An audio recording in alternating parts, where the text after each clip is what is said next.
It takes more than 15 years of Putin's reign to close fire, to do anything final about the Russian mind.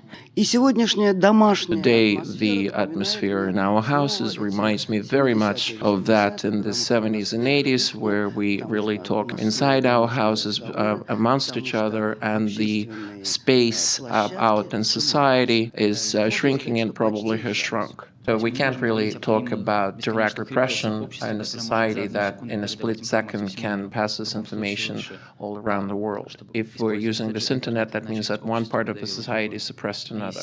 It made this part of society marginalized and pushed them into the total silence zone. And this is the zone I feel myself in when I wake up in the morning. When you talk about small deeds and small steps and working for the day after tomorrow, I mean, what exactly are you talking about? We are not getting more radical, but we're doing our own business. We're teaching children in schools, or we are volunteering, or so we are occupied with our own business, and that's great. And Ludmila says absolutely exact words that we are working not for today and not for tomorrow, but for the day after tomorrow.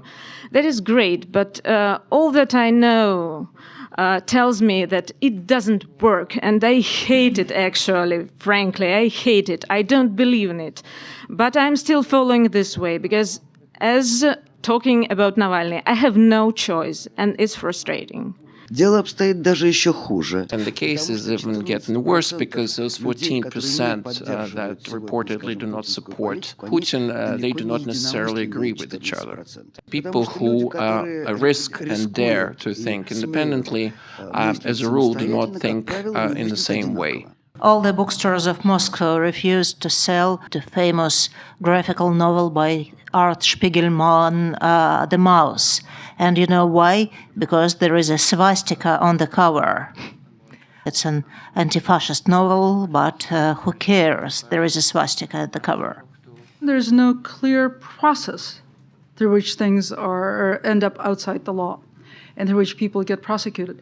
Tell us how this happens. I'm absolutely sure that Putin didn't call anybody and didn't pronounce a phrase, well, shut them up immediately. Cable operators just turned the TV rain off. All the advertisement has gone immediately, and landlords refused to renew the contract. The Russian state does not jail millions, they jail dozens. And I have to say it is, well, quite effective. You never know where the danger comes from. Why has Ukraine taken one path and Russia has taken another? I wouldn't talk about the differences, but there is one serious benefit for Ukraine. They have a direct example of what they wouldn't like to be.